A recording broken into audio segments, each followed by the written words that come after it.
Everyone, thank you for joining us for our August webinar, Spreadsheets to Success. My name is Corey Norton. I'm part of the sales leadership team here at Origo, and on behalf of the entire team, I'd like to thank you for joining us this afternoon. Some quick reminders before I introduce today's panelists. This webinar will be recorded and sent along with the deck from today's call to everybody that has registered for the event. As well as if you have any questions throughout the conversation, please make sure to submit those to the Q&A box. And at the end of the presentation, I'll be back to review them with our guests. So I want to make sure we get all of those answered today. And if we can't, we'll make sure that we get you an email with a response to your question as a follow-up to this email as well. On the topic of those guests, today we are joined by Tim Pratt. Tim is a former technology manager for the Lincoln Transportation and Utilities Department with 40 years of experience in state, local governments, government agencies with a recent emphasis on electronic workflows. While working at the City of Lincoln, he selected, implemented, and enhanced numerous departmental and enterprise solutions, including financial systems, utility billing, asset management, transit applications, Esri GIS, and capital improvement projects support systems.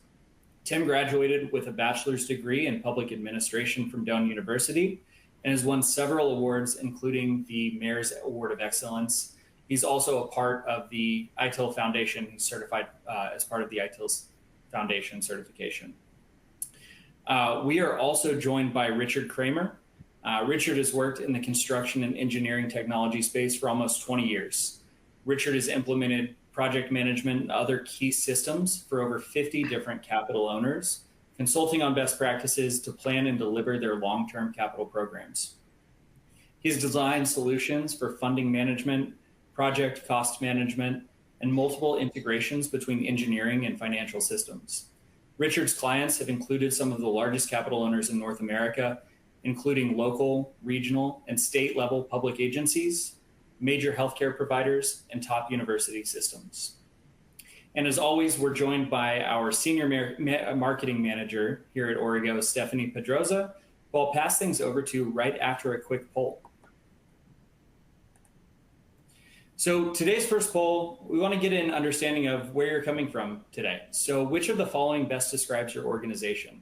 City, county, transit and rail, water and wastewater, ports or airports, state level agency, or something else? So we'll give a couple minutes for everybody to respond to that poll, and then we will move forward.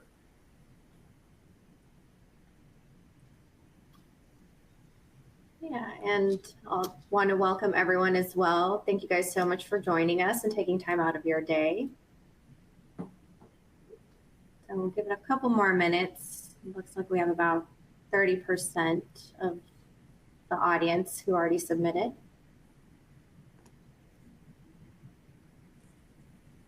And looks like people are still joining, so welcome everyone who's joined. All right, so several people with city, we have county, transit and rail, state level agencies, and other. Right. Now, the next poll, if you can please let us know which best describes your role. We have project manager, capital planning and finance, engineer, consultant. So take a couple of seconds to answer the poll above, please.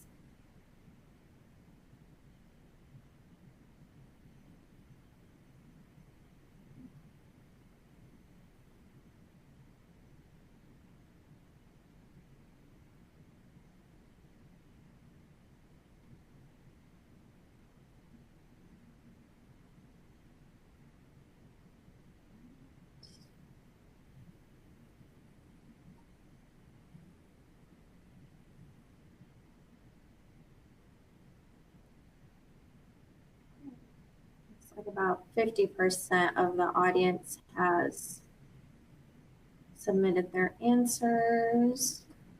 So a big portion of project managers, several in capital planning and finance.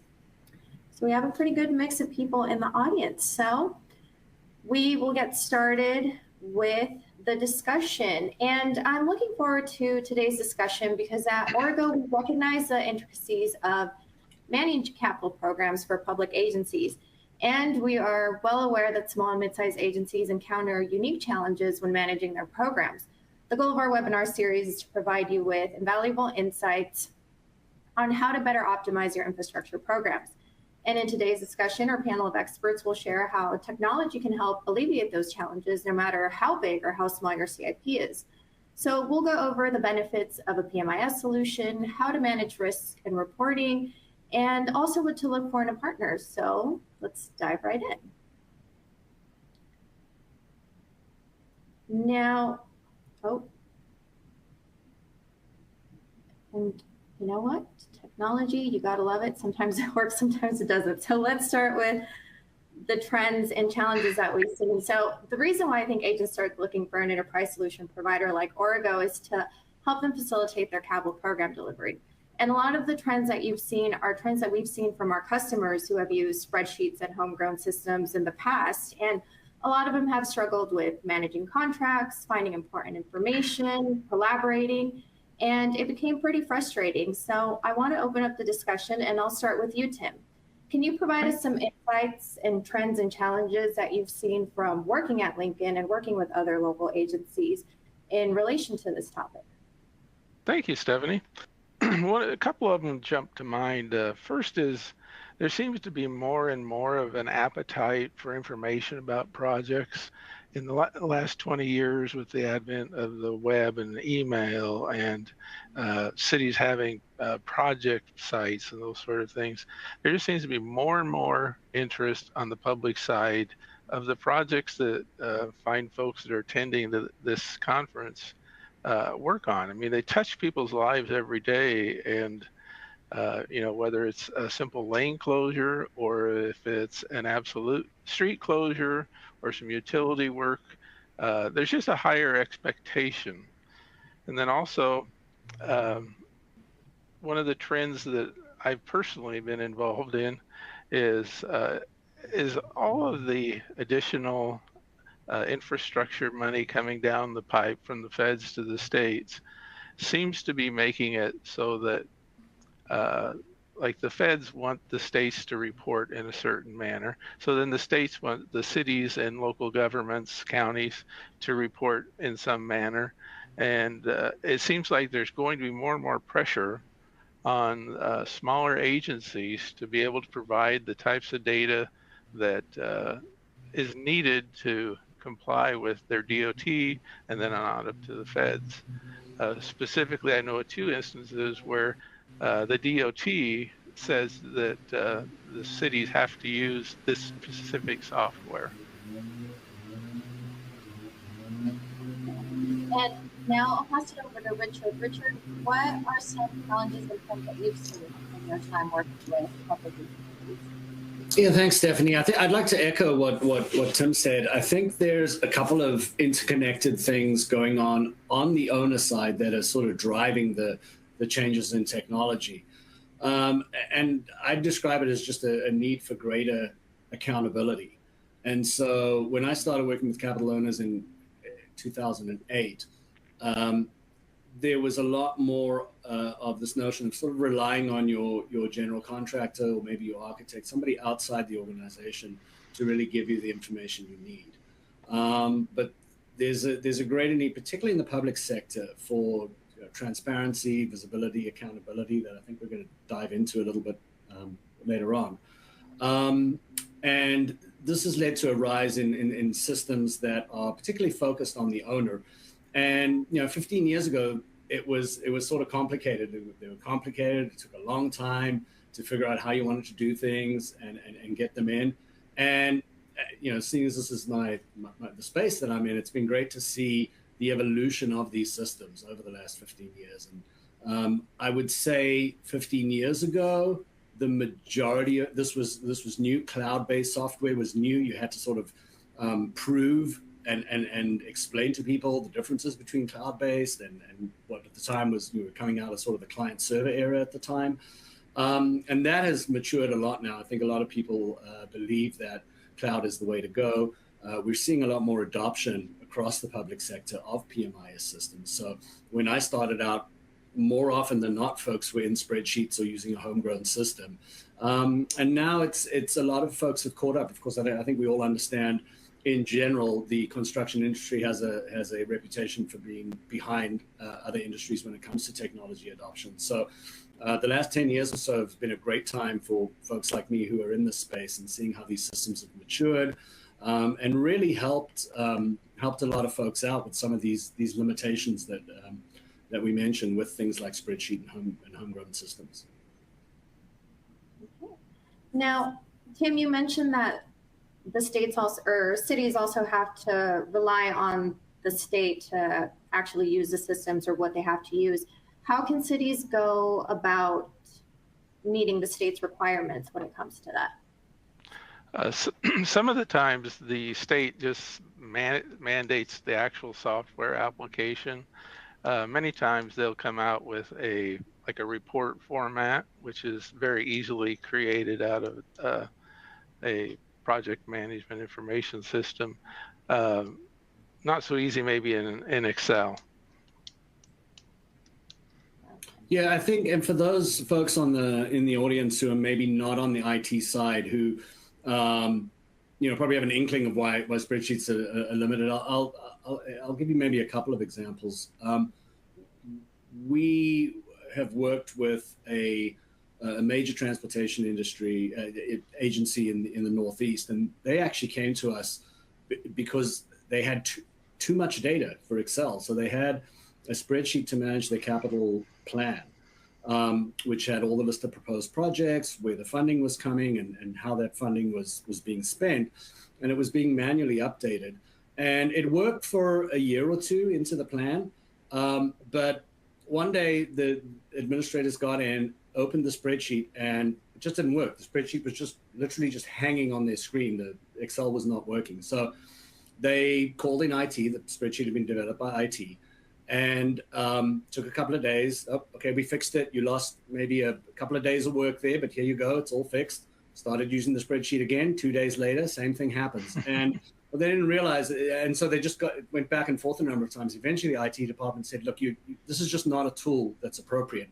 You're on laptops, you're on a PC, you have a certain amount of memory, Excel can't handle it, and your machine can't handle it. You need to do something else. And that's when they really started looking at alternatives. And it was just, for 1 year's the data, I guess it was okay, but by the time they got to year 3, too many rows, too many columns, too many formulas, and it just broke down. And one theme I'll say that I've noticed is that folks often wait until it's too late to make a change. So they wait until that critical moment when there's a problem. And now, as Tim was saying, with the IIJA money coming down the pike, a lot of folks' capital programs are increasing. I've seen it a number of times with folks, wait until there's a critical thing that they need to fix, and I think it's often too late. So it's good to think about these things ahead of time and start planning when you can. No, I definitely agree, because it's more risk management, which we talked earlier. It's planning ahead to avoid any uncertainties. And we'll move on to the construction management life cycle. And Richard, you kind of talked about how PMIS solutions have evolved, and I think there's a misconception that systems are exclusively for large projects and that smaller agencies can't use them. So how can small agencies really take advantage of a PMIS solution? And Richard, I don't know if you want to elaborate on that. Yeah, that's been very interesting, right? I think 15 years ago, it was more likely that a larger agency was going to go out on a limb a little bit and change all their processes and digitize them. And now we're just seeing that that's moved down market. So I think there's folks with a CIP of almost any size, even if it's a couple of $1 million, you're a small town in the mountains or something like that, that can benefit from being organized and getting their data together. But, we've had systems since the 80s that deal, we all know AutoCAD and now it's Revit, and AutoCAD's been around since the 80s. So the design stuff, I think the actual engineering or building design was initially done by was the first part of the whole process to be digitized, I think, and it's probably the most mature. And then after that, we started seeing document management systems come out in the mid to late 90s. That was then attached to a little bit of workflow, simple workflow, so you could fill out an RFI in, say, Word, and then send that off and send it back and forth. And that's really where these systems started. After that, probably right about 2007 to 2010, we started getting really good at managing costs over the web with web-based software. And that, I would say, is still a big driver for why folks do get systems like this ultimately, because you don't want to end up over budget. You don't want to get to the end of the project and have a big surprise and now suddenly you're 20% over the project budget. I would say most recently, in addition to sort of mobile capabilities, of course, since the iPhone came out and everyone's on phones and tablets, the evolution of workflow has been probably the most exciting thing in this space. And that applies really whether you're a large or a small organization. And the companies like Origo who've done well have really focused on building very highly configurable workflow solutions. One of probably the major difference between I would describe between an owner-based system and a contractor-based system, which like a Procore, great system, but that's for contractors. The main difference, I think, is that public agencies and other capital owners want to or have to do things in a certain way. They have 30 years of process. They've figured out how to do it. And your system really needs to be able to be configured to meet those needs. It's one size fits all, tends to work for consultants and designers, and it tends to work in the GC space. It just doesn't work for capital owners. They have to have things run a certain way. And so a system with a very strong workflow solution that be configured to route certain things a certain way. Maybe your water department operates slightly differently to your roads and highways, so you have a slightly different branching path for an RFI or change order, whatever it is. That's been the most exciting thing, how sort of easy it is to configure these systems now to really meet the needs of the owners. And what used to take, I don't know, 12, 18 months to implement, again, your mileage may vary depending on how large and complex you are, but for a small agency, it's now got down to a matter of a couple of months or even weeks that you can get a system stood up in. So it's, very exciting. And now, Tim, go ahead. Oh, I just wanted to add, I know it sounds like a simple thing, but I think it's a really good example. If folks are still managing projects with Excel, and I mean, we all have, even a light inspector application like on an iPad or an Android device, being able to allow the inspector to take a picture and automatically assign that to the project, date stamped, I mean, it's a very simple example, but it's one that's very powerful. I can tell you personally, when I started out, we had million photos that we would run into that the inspector didn't file it properly or didn't file them at all. Or, when he's walking out the door, he hands you a stack of CDs and says, you might want these. I don't know what they are. That's a very simple example of the power of construction management, life cycle management. And Richard was on 100% with workflows. I actually done some workflow implementation where the typical process to do a contract, paper, walking around, and one part of the city to another, it took average of 21 days. And when we did a workflow, and we actually did electronically, and we also did some optimization, I'll call it, we had it down to 3.5 days. Those types of gains are amazing. And so many people were doing so much, not really high value work. I would call it busy work. Like a person had to log the document in at one office and then log it out and say, oh, I took it over here. And just a lot of kind of circular work that really wasn't very productive. And one of the things that really is exciting to me, as you look at these management tools, more and more capability to easily integrate these applications. Four of them jump to mind to me. The finance system, typically that takes some steep discussion with the finance folks, but when you can actually get the payment information, change order request information, and that flowing directly into the finance system, I'm sure there's going to be some sort of approval process instead of everything, getting spit out in a piece of paper and then re-entered. That's a great example of what a mature integration can do. Another one is Esri GIS, electronic signatures, if your state allows that, DocuSign and Adobe Sign. And then one of my favorites, which we've already mentioned here, is usually it's a state mandated records retention program.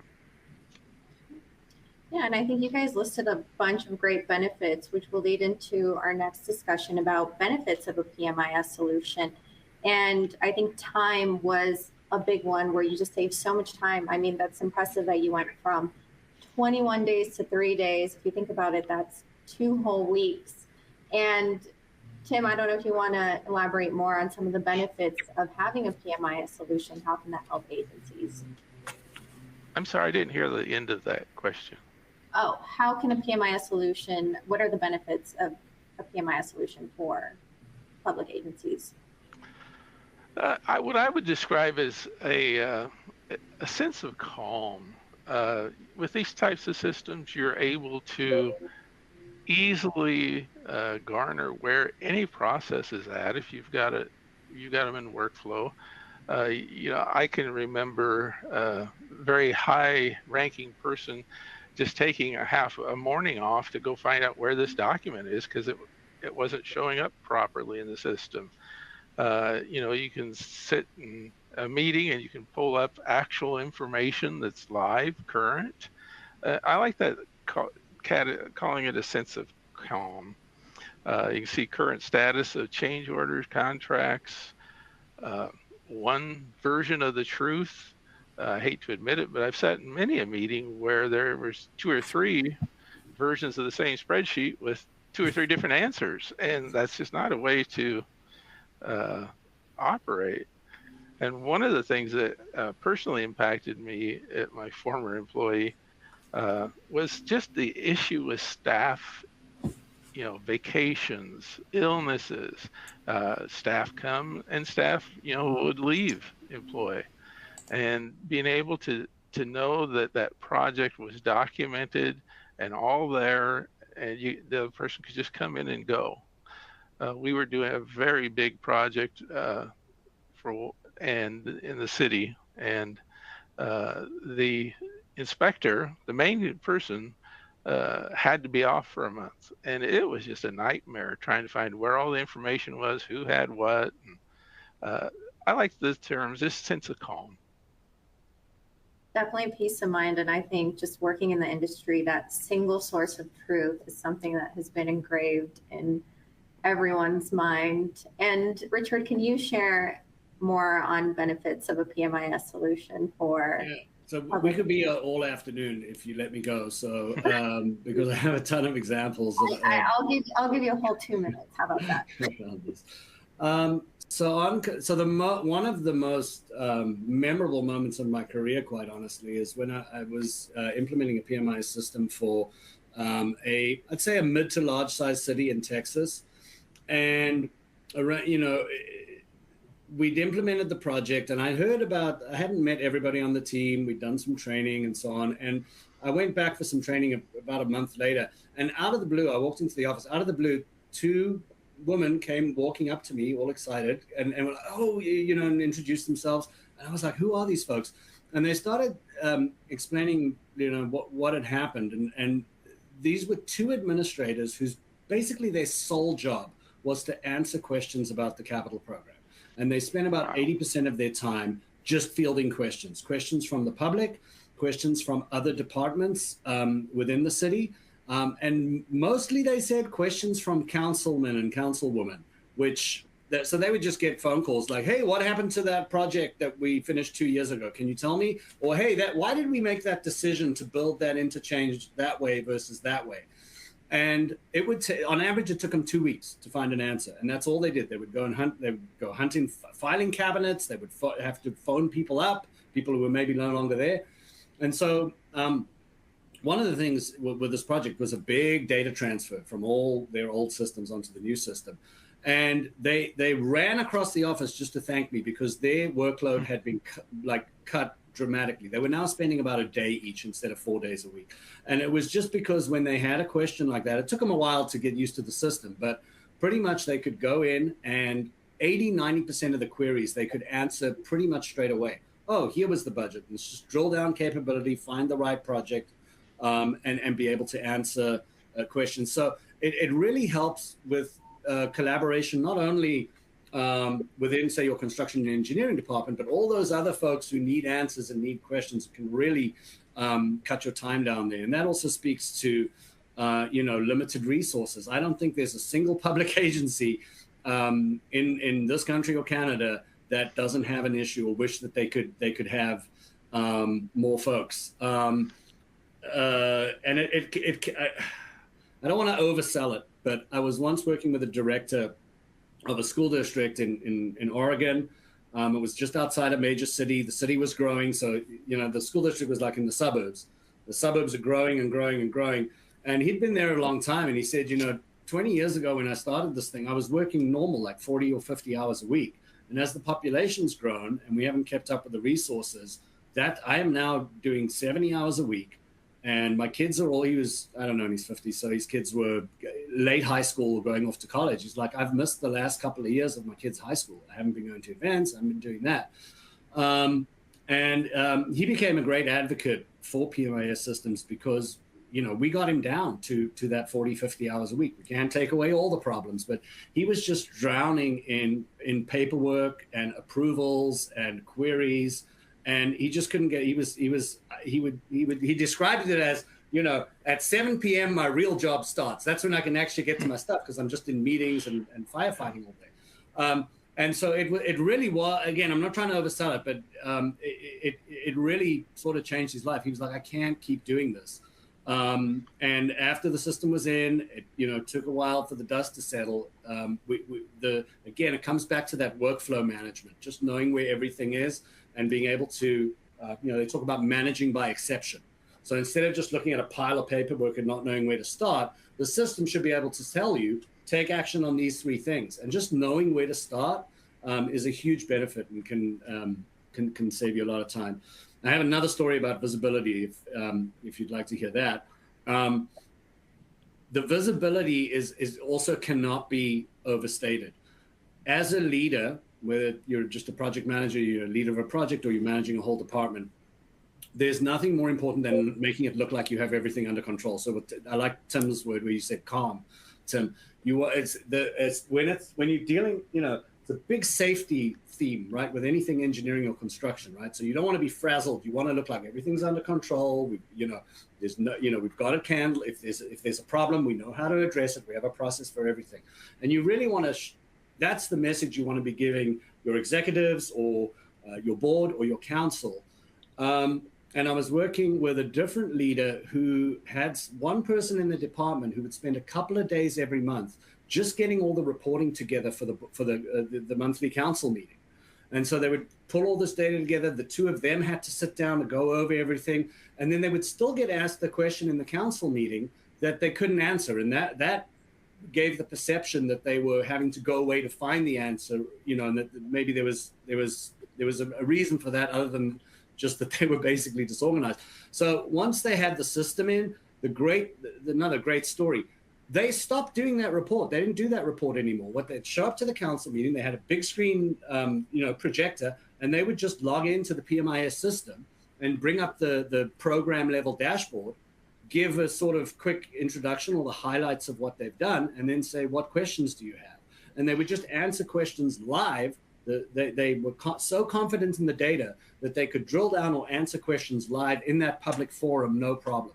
And he said the reputation of the department went from like a little bit shaky, like, why are you guys taking so long to answer these basic questions, to through the roof, like, wow, you guys have it covered, no problem. So there's some examples of just the real tangible benefits that you can get as a professional from these kind of systems that you If really I could just jump in on struggle with. top of that as well, many organizations that I talk to now, I've seen this as a trend, and I highly encourage it, is to allow contractors to get a view into your system, allow your council folks, your mayor, maybe those folks are too busy, but I think when you allow them access and they can at least have a sense of, hey, I can go look and find it myself, I think that does make your organization have a lot more,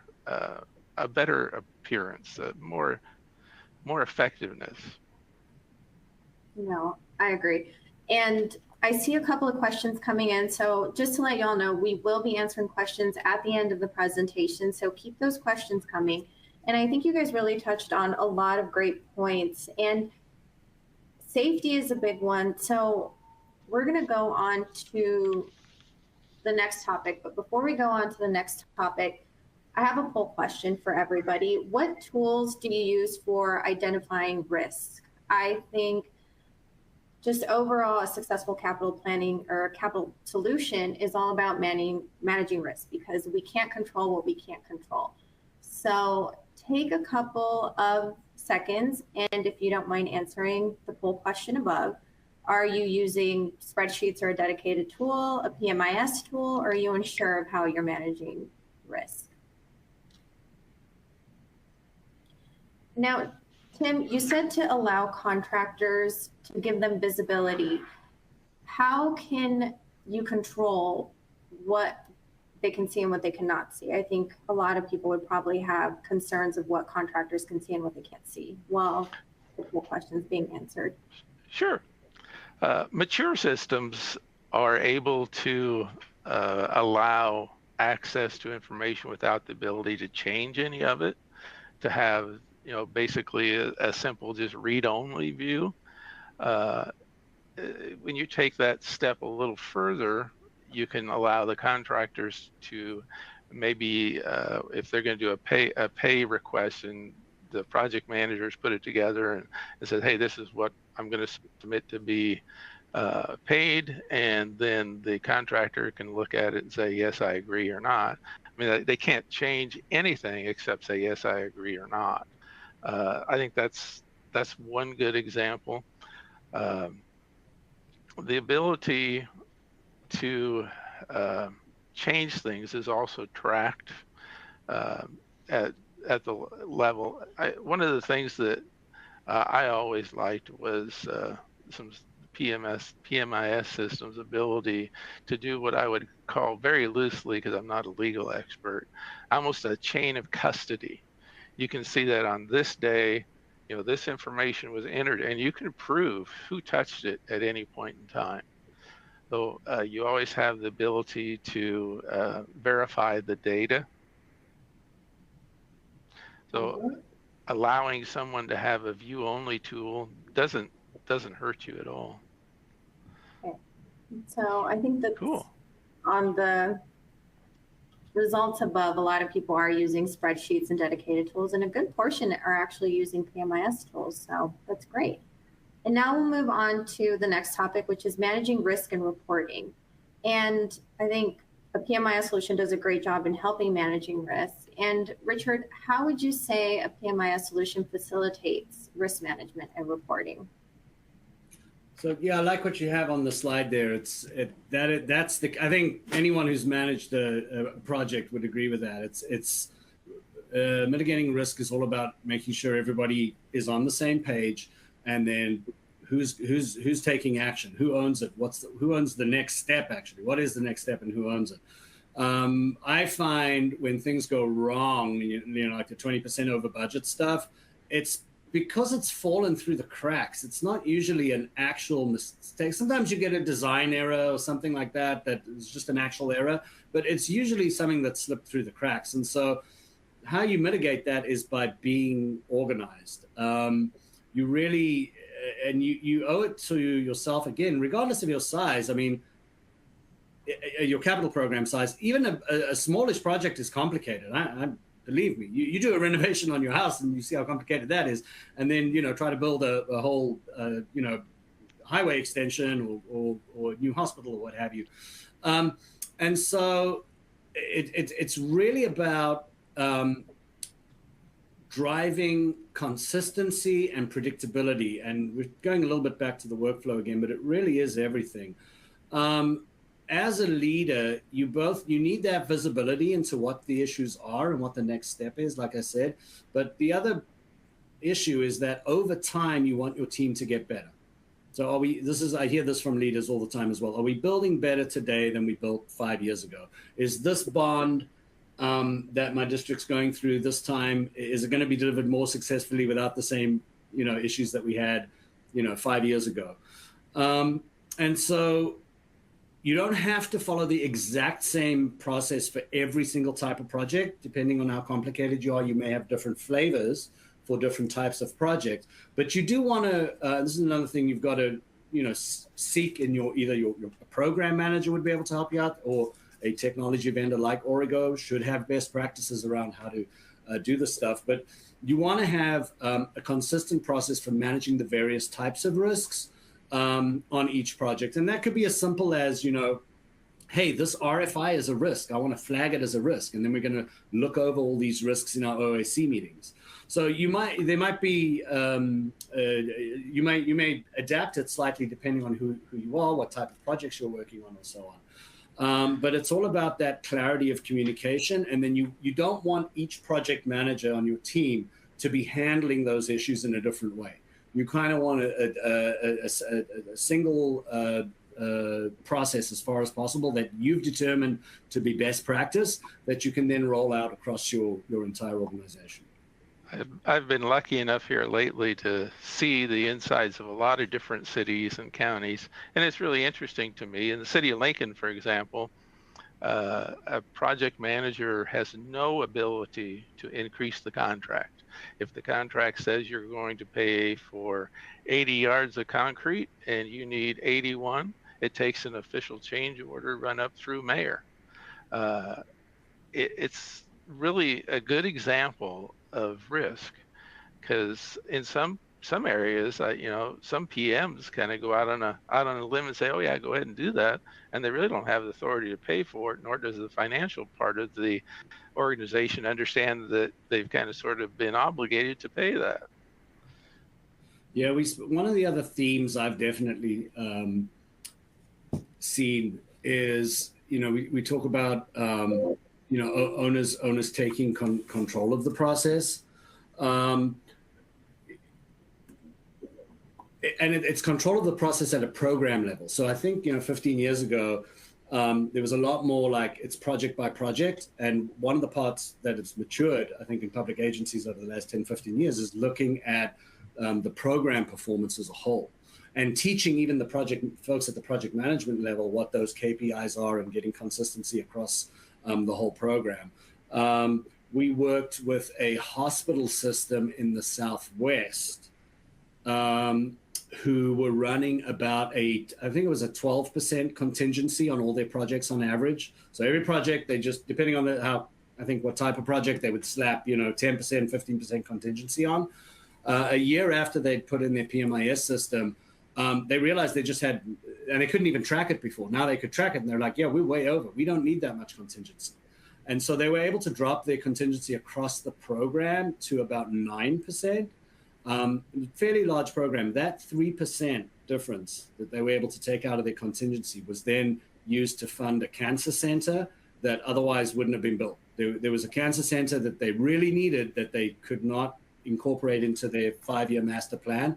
They were able to get that whole cancer center built just by having better contingency management. So coming back to the benefits, sometimes there's hidden benefits, so you think like, okay, I'm not going to miss a change order. I missed a change order on my last project. That cost me $100,000. But there are so many cases where the system essentially pays for itself.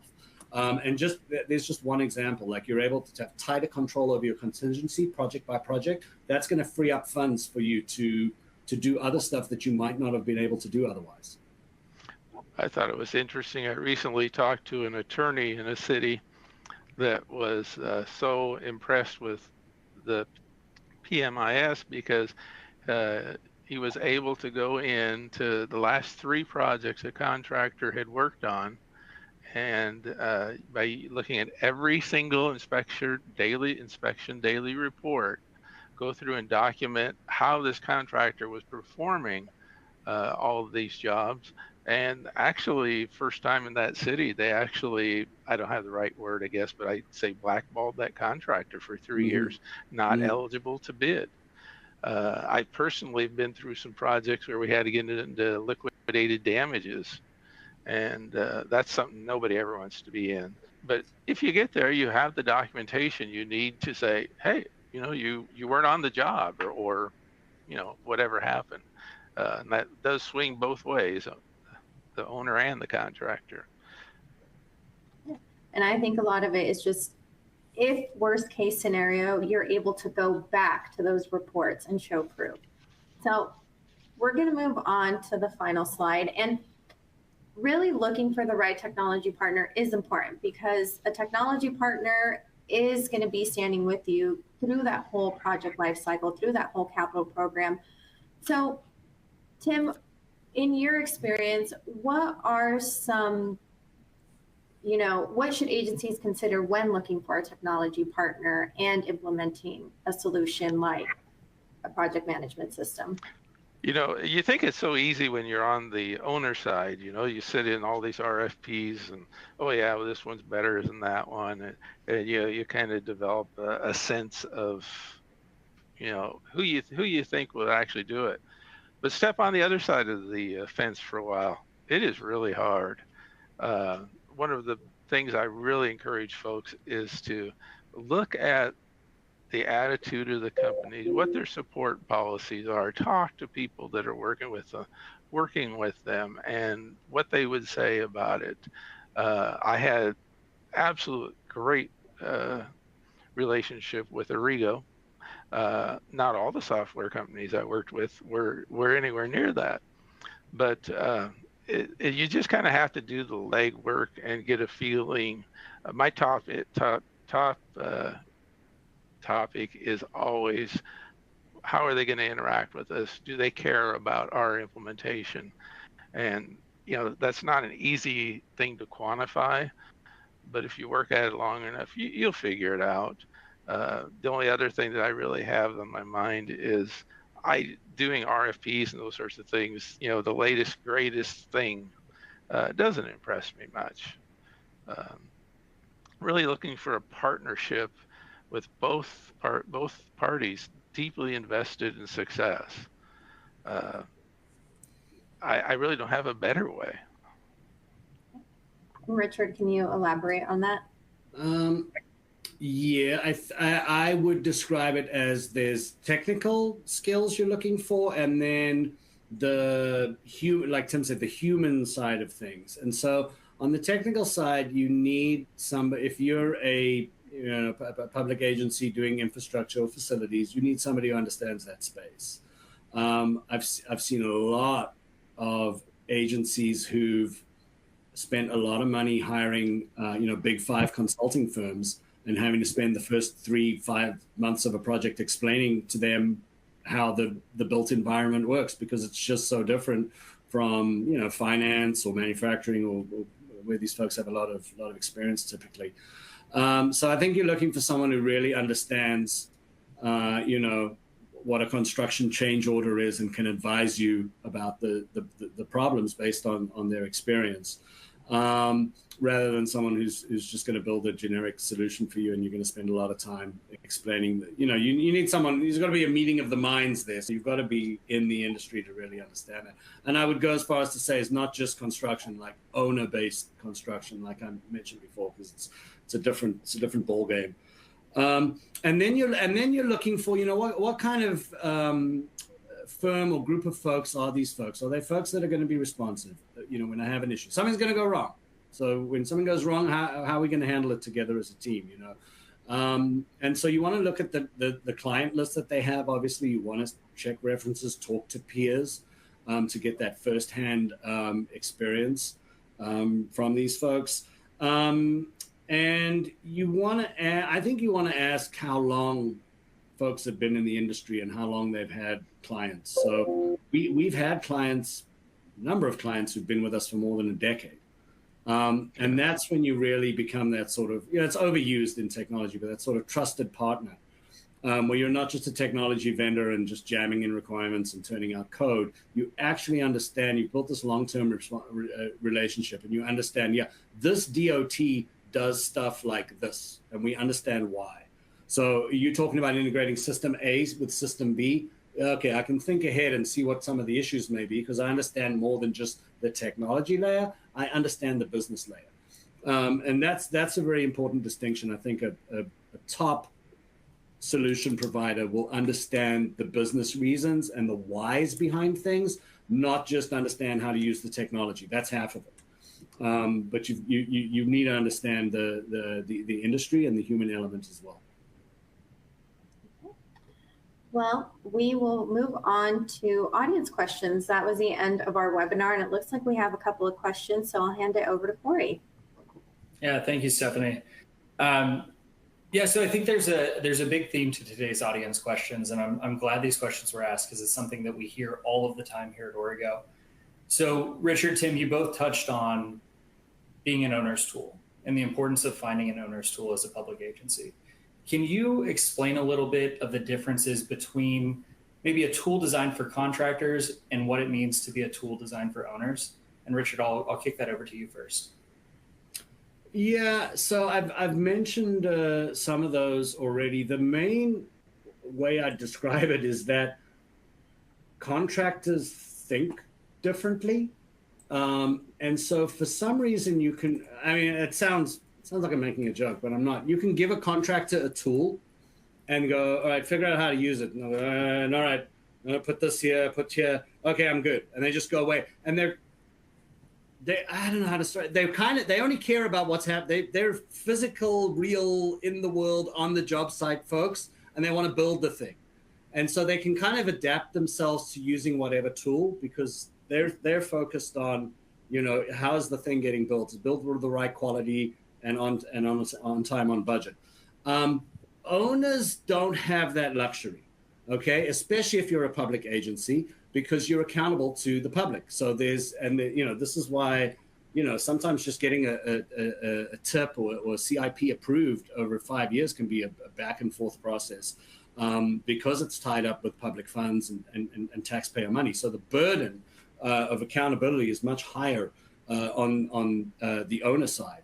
And so because they're more complex like that, and because I really do think it comes down to the funding ultimately, because the funding is so important, they have to do things in a certain way. And you can have you could have two cities right next to each other, or you could have the city and the county, and they could have very different processes. And when you dig into it, it's maybe, I don't know, maybe there's other industries where when you dig into why they do things that way, it makes sense. Oh, okay, yeah, you have that legal requirement. Yeah, I guess you got to do it that way. Nothing you can do about it. And so the solution that supports these folks has to be configurable beyond just like, okay, here's how an RFI runs. That's how everybody does it, and that's good enough. And this is why, in my opinion, contractor systems are maybe a little further along and a little bigger part of the market, because the systems that support owners inherently are just more complicated. And so this idea of like, oh, just do it like everybody else does it, no, that doesn't work, never works. And so it's a non-starter. It's a non-starter in the owner world if you cannot configure that process to doing things the way you do it. And that's really what I describe the main difference between a contractor solution and an owner-based solution. Richard, you said a great thing there about responsibility and accountability. Many states now require so much documentation retention. Nebraska now requires that you have a certain level of documentation for every water main you build until you take that water main out of service. Yeah. That's going to be a while. Yep. Yeah. That could be, 100 years of data. Yeah. Fantastic. I think that wraps it up for the audience questions. I think a lot of people had questions around that owner versus contractor tool, and you both did a great job of explaining that, so I appreciate it. Yeah. Well, thanks again, once again, to everyone in the audience. And we will be at the PWX conference this weekend, so if you're there, definitely come and say hi. And I will give everyone 10 minutes back, and have a great rest of the day. Goodbye, everyone.